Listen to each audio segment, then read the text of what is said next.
Group D shows a spread across the races and the players, but TY stands out as the favorite. The 2017 champion is still an absolutely top-tier Terran player, and he stands head and shoulders above the opposition in this group.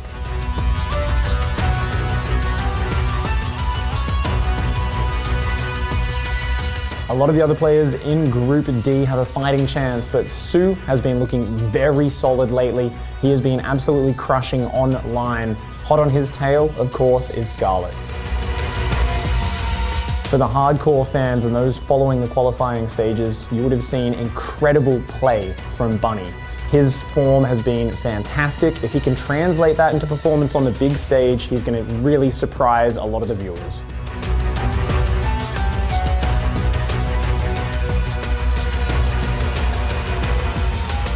I think Group D is the most open of the groups of all of them. I really feel that all 6 of these players can advance. I don't have a personal favorite. I think some people will say, like, Scarlett looks so good in the open bracket, so she should advance. There's a really good chance that that is going to happen, but it's not a given because the competition is really, really fierce in this group. Bunny is a fantastic Korean Terran player that can always bring it to the big show as well. And I don't know, it's really anyone's guess if you ask me.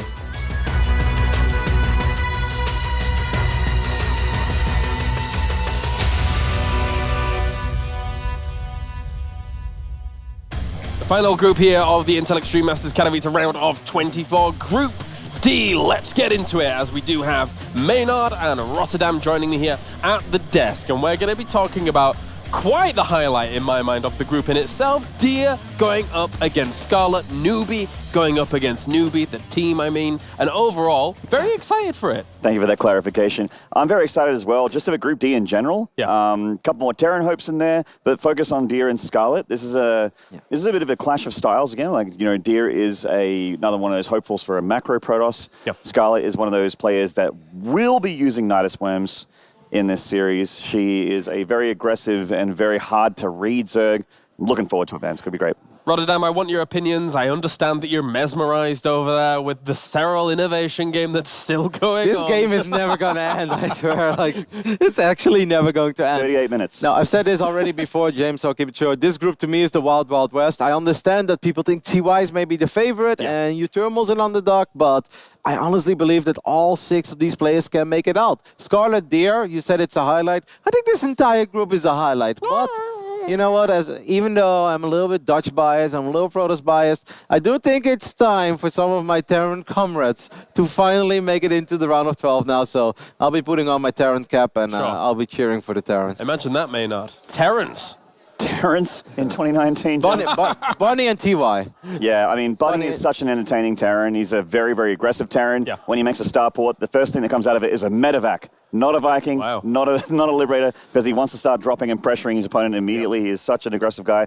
But speaking of Terrans, TY and U-Thermal are actually facing off on the C stream right now, Twitch TV/ESL, hosted by the Immaculate Zombie Grub, if you want to go watch that one. Not sure, B stream has a game? What's happening on B stream? No, it's still Serral versus Innovation. Good old Serral Innovation. This game is never ending. Oh my God. All right. Enough of this. It's time to get Group D underway. It's going to be Deer going up against Scarlett.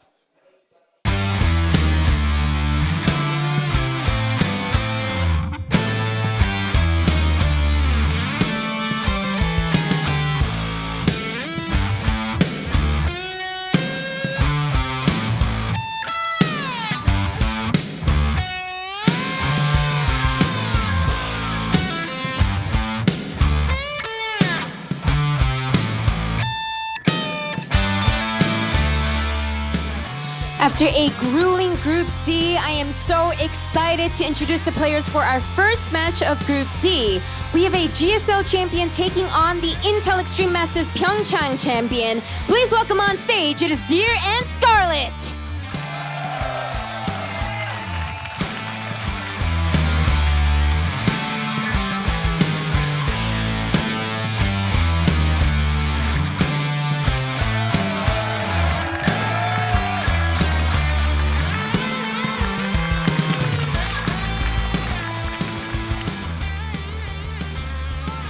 North America versus Korea. It's a newbie team kill here. Scarlett up against Deer. I am Pig. Joining me is Todd for your coverage of this game. Todd, how are you feeling about this match? excited. Fantastic PvZ shaping up here. Scarlett, we've known it for a long time. She excels in this matchup.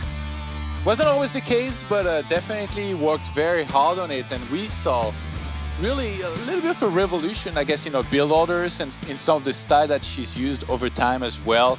Some all-ins being thrown in there, and by all-ins, I mean crazy ones, proxy hatcheries, all that. So she's capable of doing almost anything, whereas Deer is more going to be on the solid style of things, just a lot of the time playing fairly standard, even though sometimes he can throw in some very aggressive builds himself.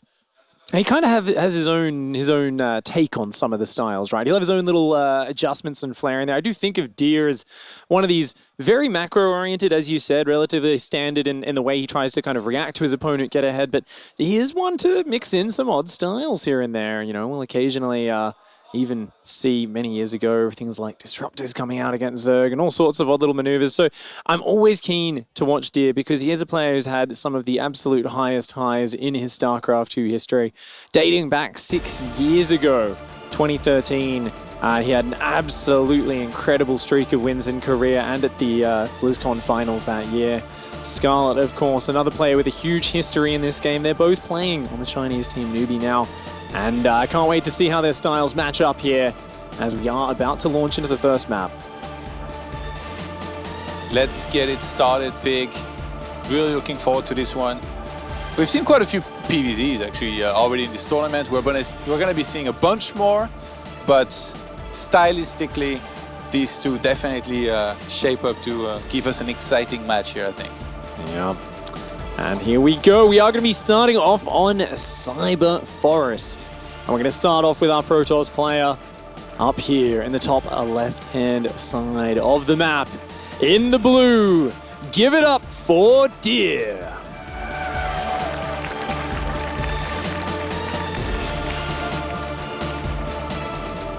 And in the southeast of Cyber Forest, playing as the Red Zerg, hailing from Canada, it is Scarlett.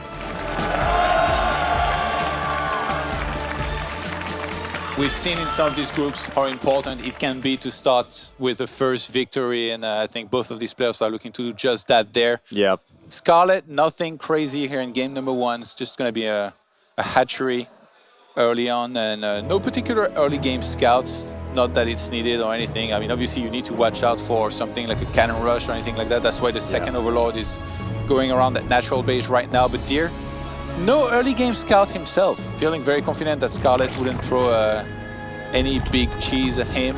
Yeah, she's not a big fan of the early pool, is she? I don't see her pull it out. I mean, she pulls out, like you said, proxy hatch, like all these weird ones. I feel like if I was playing against Scarlett as Protoss, I'd be like, let's go check my third and fourth base for a hatchery. Like, I don't care about an early pool, but maybe some spine crawlers running in early. That's something you got to keep your eyes out for. And I mean, Scarlett, she crushed through Showtime, remember, in the open bracket qualification. Yeah. A couple of really good Protoss players that she just kind of went through and almost made it look easy. So very keen to see what she's got in store. Looks like it's going to be the quick third hatchery. Meanwhile, Deer went for the Nexus Cybercore, and only scouting after that Cybercore went down. So very delayed worker scout. Yeah, and I think from Deer, what we can expect is a lot of the time either going to be a Dark Shrine opener with the double Archon across the map, or a Stargate. Really, it's the two main builds that from a lot of Protosses you're going to see almost every single time. Occasionally, some people are going to mix in some Adept with Glaives builds. Yeah, but it's becoming rarer and rarer just because those are very hard to pull off, and if it's scouted, it just becomes so much easier for the Zerg to minimize the damage and then get ahead. And in this case, we do have a Stargate going down. Yeah, I do love that those Archon drop builds are back in the meta in such a big way, and so many different variations Protoss players are throwing into the openings of this matchup at the moment. Stargate, of course, going to be the tried, tested, and true method. And whilst there's a second Adept on the way, no chrono boost on it. So even though this is a short map where we've seen, like, for instance, Neeb destroyed his PvZs just with basic Adept Oracle pressure, Deer's just going to do the standard poke. Very conservative, sees the early creep tumor, and he wants to check for a fast lair. That's why this Adept goes towards the main. So he's going to need to come in and throw another Shade a little bit closer. In just maybe 15-20 seconds, just to kind of check if the gas is mining as well, because you want to be aware of if those very quick Nidus Worms or tech builds are an option. Deer not going to be able to get that scout in just yet, and I do wonder if he's going to do one more Shade in here. Nope. Throwing all that Shades. Trying to deny Quite literally. the creep spread here. Scarlett is the type of player to really use what she thinks is most effective, not just in the meta, but in general for her to use in like a lot of these games. So I'm actually very curious in terms of Nidus. We've seen Nidus having a strong place current in StarCraft II, in multiple matchups against Protoss as well. Do we maybe see, you know, some very aggressive builds, whether it's with Roaches or a lot of Hydralisks and Queens, and some Nidus play, because she's got fantastic macro. So if she's able to drone up a bunch, and right now, I mean, it's not really being prevented at first Oracle, literally doing 0, and then cranks out a lot of units and goes for a Nidus, this could be very dangerous for Deer if he doesn't see it coming. It gets in his head because I'm sure he's thinking the same thing as you, Todd, where he's seen these builds from her. He's going to be trying to check what's up with 6 Adepts coming across the map. A big pressure. Scarlett does not have a lot of Zerglings out right now. She's spotting this very late. Oh, the Queens are going to be integral in this, but Oracle can come into support as well. She's going to have to just run her drones away and wait for a few more Zerglings to get out. Yeah, these Adepts looking to try and shade towards the main base. Does he cancel? I think so. There is not that much around the third base. The drones have to start running. Scarlett, you need to react. Yep, only one drone falling so far, but uh-oh, the Adept's closing the distance now. Scarlett with a bit of a misstep there. Those drones getting ruined. 7 of them do go down. Scarlett down at just 38 workers. Deer says that's enough. Pulls back. He's forced a ton of Zerglings. So it's not just the 7 workers that went down. Scarlett built about 20 Zerglings. That could have been an extra 10 drones in of itself. So Deer here, very happy to get the damage, pull back, to keep those units alive, and the Oracle's still very healthy, going to come in for another dive. Sitting ducks, these drones were in the corner of the third base. Scarlett looking to try and go on the offensive across the map. That's a lot of links. There's quite a few Adepts. Deer will try to shade away with whatever he can. Those links eventually, I feel like, gonna die, especially with the Oracles here coming back for the defense. And this is not really doing anything. And with 11 drones falling, Scarlett is definitely not where she would have liked to be at here in this game in terms of recovery. And as we mentioned, the short distance of Cyber Forest, you know, she didn't spot those Adepts until they were already halfway across the map. One more shade and they were in there. So that is the power of this map, and it's something you've really got to look out for as a Zerg player. Scarlett now finds herself trading Zerglings out simply for a few Adepts and Zealots. Those Adepts were kind of past their expiry date anyway, and I did love that Deer reacted so quickly with the recall to get the Oracles back. You know, that was very clutch, getting those Oracles in there to defend it, and now it's like, hey, Immortals, Charges on the way, Templar Archives, all that high-tech stuff going down for Protoss, and most importantly, where's the worker lead? Normally you see the Zerg start to pull ahead around the 40 worker mark. They're still tied neck and neck. That's a very quick Storm, by the way. Like, without hesitation, Deer, he's like, I'm just gonna go straight for Storm. I feel like I've done enough damage. Like, you're clearly not attacking. He's got some flying units across the map, able to spot whatever would be headed his way. He's like, you know what? I'm just gonna rush that Storm and start working on my Immortal count because I'm doing well in this game. Scarlett, though, droning up quite a bit and going for that infestation pit early on. So I'm thinking Swarm Host maybe here to try and do well in this game, especially with the creep spread that she got going. Like you talked about the short rush distance, like she would have so much vision to move around the map comfortably and use these flying locusts to land, to do damage all over the place. I'd love to see a little bit more creep down the left-hand side of the map as well, just in case Deer ends up going for a 4th below his third base, kind of in a straight line along the edge of the map. It definitely does look like Roach Swarm Host play.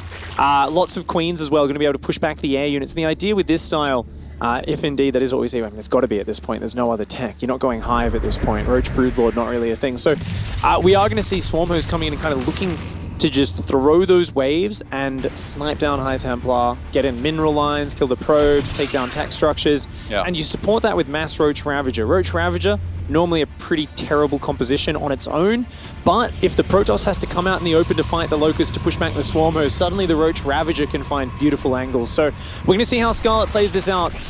Deer being very careful, keeps on tagging, and seeing that Roach count, I think Deer's quite aware of what could be coming his way. I mean, you see that Roach count, you see nothing aggressive coming, you've got to know on this map, it's a small rush distance, those Swarmos can waddle their way across very quickly.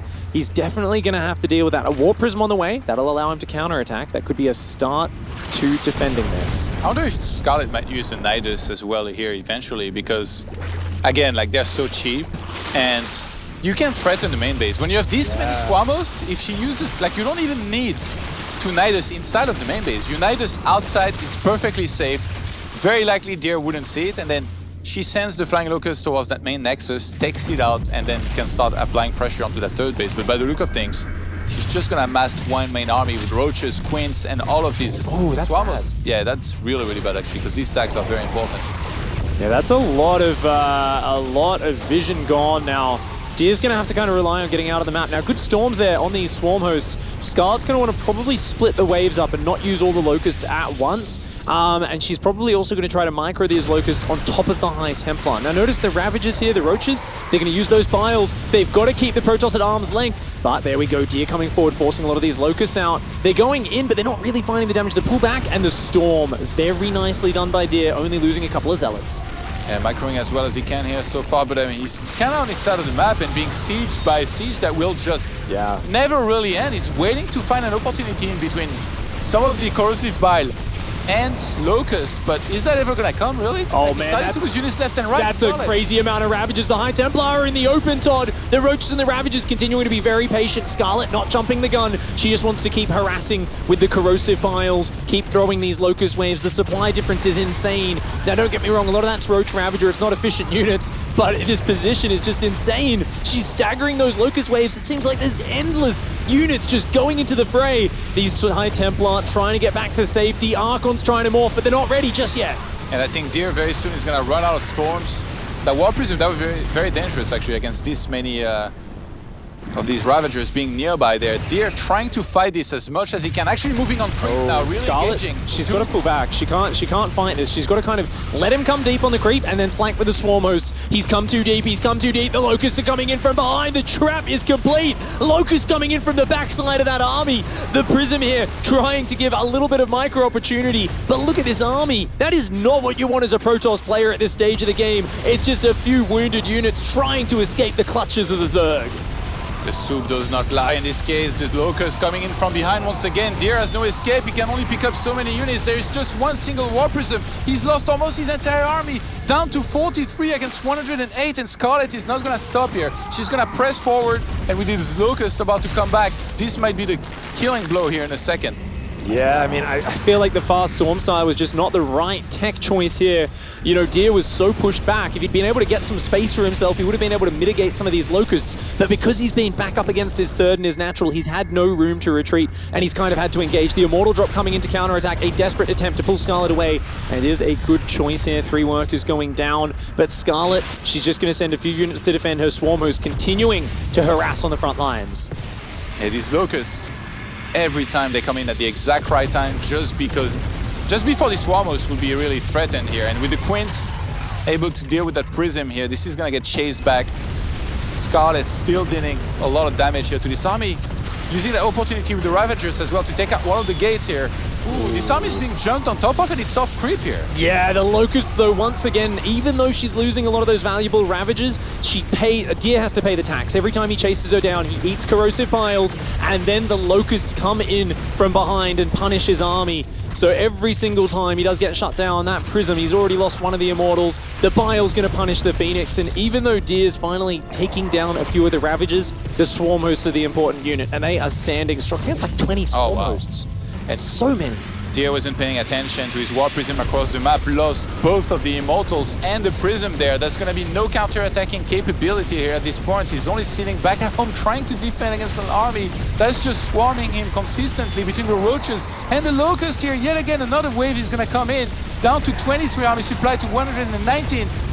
An endless flood of Zerg, and Deer does not have anything to stop it. He tries to fight his heart out here, but it's a slippery slope. This is how these Swarm Host styles work.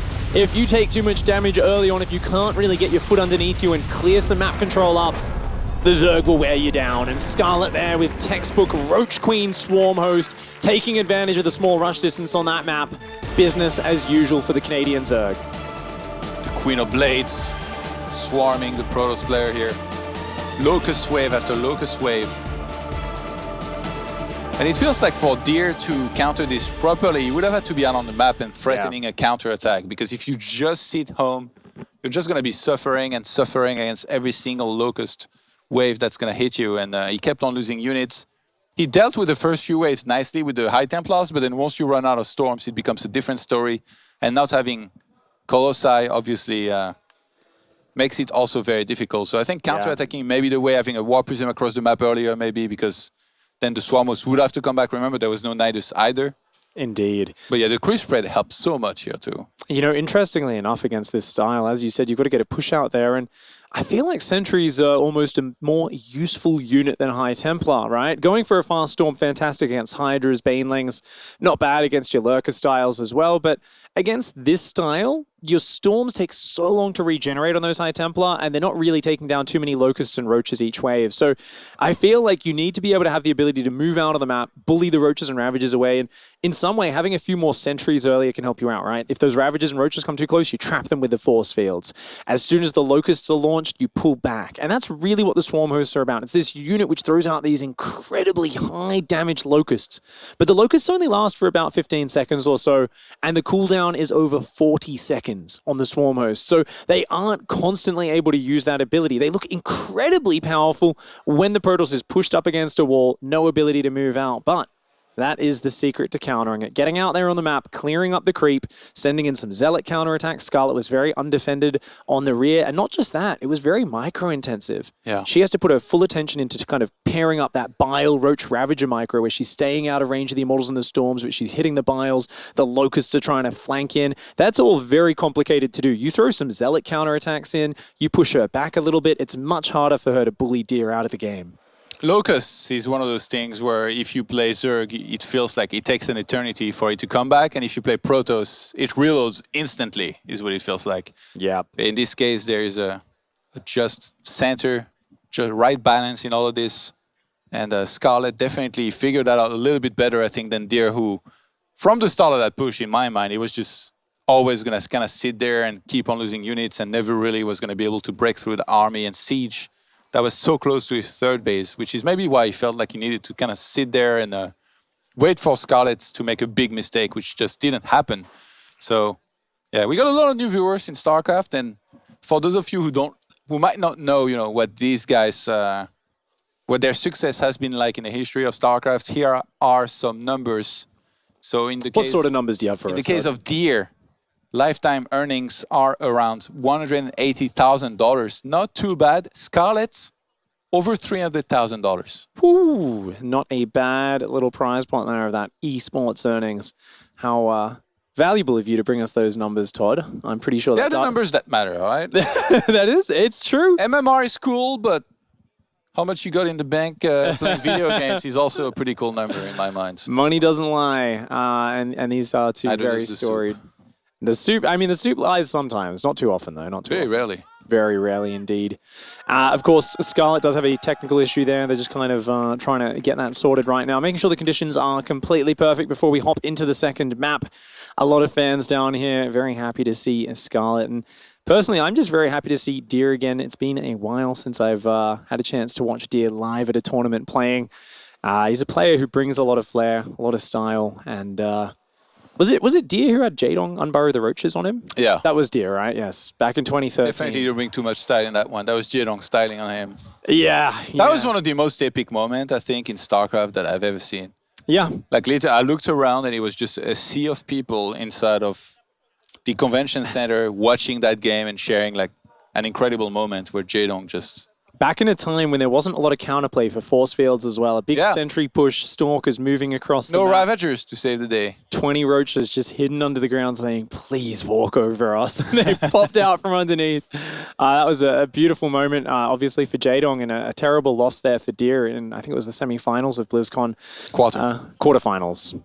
But yeah, definitely a player who's had some amazing games there. That last one, yeah, it was a very quick storm. He actually delayed his upgrades a little bit. So I'd love to see one of these kind of Immortal Sentry Charged Archon pushing styles. You can add the Storm, the fourth base behind that, but I think you got to create a little bit of space here against Scarlett, and perhaps a little bit slow to realize exactly what he was up against. You know, those Oracles, the way they were moving around, it felt like Deer wasn't able to figure it out just from seeing the Roach count. He might have been thinking, hey, is it a Muta swap coming out? There are other options available. You know, there's a lot of crazy Nidus strats, and even just mass Roach, drop in the main, Nidus at the third, like all these sorts of things. It was Scarlett against Showtime in the group stage, the bracket qualifier. She dropped a ton of Roach Hydra in the main and then Nidus behind it as well, if you remember. So There's a lot of weird builds coming out right now. Deer's got a lot of options running through his head that he's got to check for. Usually it's very standard to have an observer across the map in between the main and second base or like around the area to see whatever units are coming out so that you can start countering as soon as you see them. But in this case, there wasn't, and yet the Oracle's not quite able to see exactly what was happening. Maybe he thought there were going to be Hydralisk and Lurkers on the way, in which case it's totally okay to kind of wait home and get more Immortals. But yeah, it's also hard to tell yourself like, oh yeah, as soon as I have Storm, I'm going to move out and then go and fight. Because usually you take the fight, you Storm, but then the High Templars die and they are hard to replenish. So you're just going to let them build up on energy instead. But Deer, he's going to have to make some adjustments. Here we go, map number 2. Gonna be played on Port Alexander. Starting in the top left-hand side of the map, playing as the Blue Protoss. It is Deer. Much larger map here. And down here in the bottom right-hand side, in the red, also representing Newbie, the Canadian Zerg player, the Queen of Blades. She is Scarlett.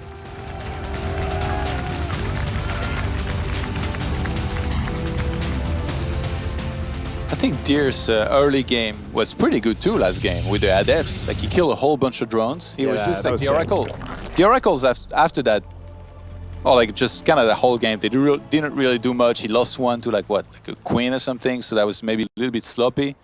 It was still definitely a good opening. I think Deer was probably favored after that opening. So yeah, it's really annoying to kind of have such a one-sided game after an opening like that. It almost feels weird, by the way, to see one Robo. He only had one Robo making Immortals. Like we see double Robo a lot of the time. We saw him being very successful with the double Robo. I think especially if you're playing against Raynor, you got to do that. Creator showed the power of having about 15 Immortals against Raynor's Mass Roach multi-prong. Like the Immortal count's very powerful. Of course, it's less flexible and it is not as strong against Hydra Bane, right? That is why we see people kind of saying, now Storm's more important, Archons are more important. If you do go for the Immortals, your army, it's tanky, but it doesn't have the damage output against the light units. Great versus Roaches, not so good versus everything else. Once you add Storm to it though, the double Robo Immortal count is amazing. So definitely something where you're playing against the Roaches is more common to see that. We're going to see Scarlett opening up with a quick third hatch again. I'm personally very happy we're seeing this version of Scarlett. Recently, she's been mixing in sometimes 2 out of 3 builds in a series. Very cheesy, very aggressive. I like to see her opening up with a 3 so hatch. annoying, by the way. Like literally sending drones away from the closer mineral patches up until the last second, like when there is finally a Queen on the way and there could be some links coming out soon. He's like, all right, I'll get out of here now. But that probe already kind of annoying Scarlett quite a bit in the early game. Stargate yet again here, as we see also some Adept production, which is chrono boosting. That's a big investment because that's could have been actually probes being chrono boosted instead. So this feels like he's gonna have to do some sort of damage. Yep, so one Adept is out. He's going to be queuing up these probes, chrono boosting them. It's a Stalker after that. So of course the Stalker can deny the Overlord scout or at least take it down and punish it for scouting. And behind that, if you're going Stalker, almost always going to be an Oracle first. And we've seen the power of 2 early Oracles. A couple of early Adepts can be very, very useful. This Adept already having a nice little scout around Scarlett. She's just droning up, setting up that early creep tumor to connect her natural and her 3rd expansion. And standard as always, textbook openings for both sides. And Scarlett was known for her creep spread for a very long time, so I'm not surprised that she put some emphasis on this. It helps so much with taking the engagements later on. Even dropping a 2nd tumor here very early on, so gonna be working very hard towards getting that going around her bases to really help with the defense later on, or even like just in the early game against the aggression that you know is going to be coming out of a Protoss. Gas 3 and 4 here. Being dropped down pretty early. Maybe an Archon drop afterwards. Could be the standard Archon charge or follow up. But do you like that Oracle coming to spot the high ground, allows the Stalker to snipe that down. Zerglings here of Scarlett just kind of hiding, looking around the map a little bit, trying to get some information. And these 2 Adepts going to move out, going to pair up with those Oracles just to create a little bit more threat here. And I like this because Scarlett, she set up those Lings in a ring of vision to spot any Warp Prisms, any extra air units coming across the map. That vision gets pushed back. This also clears up the 3rd base area. Deer can safely move out and drop that Nexus when he feels like it. So nice moves here from both sides. 5th Queen is on the way, +1 melee on the way Scarlett's going to start up a lair in a moment. Yeah, and she's going to do a Nidus swim. Okay, pretty sure Scarlett's going to do the Mass Queenling Nidus. I'm not 100% sure, but it just feels like it. This could totally go in a different direction, but she loves this build. Reynor's been using it a ton as well, and it is very, very good if it can manage to isolate some of the Protoss units. Those Oracles try to take a fight, but she reacts too quickly. The third Queen comes down, and Deer, trading an Oracle for a Queen, not too happy with that one. What is up with all these pro gamers having like the lowest graphics possible? Like the game looks totally different. It's funny, isn't it? But I mean, it does make it a lot easier. There's less clutter, easier to kind of process what's on the screen. The players love having that gamma turned up quite high sometimes as well, so that it's very, very bright. Makes it really easy for things to stand out on the screen. Not as pretty for us to watch at home, but it is always awesome to see just kind of the way they use their mouse. The speed and the skill makes up for it. Yeah. I don't think we're going to cast a whole game from that view, though. It might be a little bit gross. All right, one single Stalker in the wall here. Scarlett sees that there's a lack of units, knowing that that's probably on the third base as well. The Nidus is now finally on the way. She's probably going to drop it in the main base. I see an Overlord kind of posturing forward here in that location. And that's going to be a ton of Lings and Queens here. Scarlett on 46 drones against 45 probes. For Deer to hold, this is already got units across the map, so obviously he could recall those. But it's still going to be to difficult. He's going to have to react very quickly, ideally get his units set up. He's got nothing spotting in the main. Early. There's nothing in the corner of the main base. Her Overlord's up there spotting, and she can pop that Nidus whenever she wants. These Queens here, a ton of Queens, it gets spotted. Deer needs to get out of there. That Prism is taking a ton of damage. The Nidus going up in the main. The Ling's going to jump on the third. The Oracle here going to start to laser a lot of them down, but the main base already looking like problem territory, Todd. Yeah, Lings are going to start on streaming in there. That is so many Queens here for Scarlett, ready to fight and help against this. Where are the Archons? Where is that Prism? It did not recall. They're coming home. Those Archons going to be so good against these Zerglings, but the Queens are a problem. Oh, the Warp Prism goes down. That's huge. The ability to micro these Archons gone, but a ton of shield batteries are on the way. Deer can sacrifice the third. He's just got to hang on to his two bases. He's got to protect the Worker Lines. Yeah, the Oracle's going to be totally useless against this many Queens. One of the Archons gets surrounded, and when you have this many Queens, they build up on energy. They're going to be able to transfusions on one another. Zealots falling left and right. Shield battery about to finish. That's going to help a little bit, but Scarlett has so much army here in that location with all those Queens just not dying. Those Queens doing a lot of damage. These +1 melee Lings. The shield batteries are almost out. The wall on the Natural's down. Scarlett flooding in with a crazy number of Queens. +1 melee Zerglings. And that's it. Clean, clear, and simple. Just like in the open qualifiers. The Canadian Zerg Scarlett makes it look easy. Swarm the nerds. In game 1 and 2, both with way more units attacking all over the place. Deer completely overwhelmed. And Scarlett gets to start this group here with a clean victory over her teammates. Man, we've been getting a lot of these very decisive matches on the mainstream, haven't we? Incredible play there from Scarlett. Manages to take down that series in such a decisive fashion. Can't wait to hear from her and see some more of these beautiful games here at IEM Katowice. We'll be right back.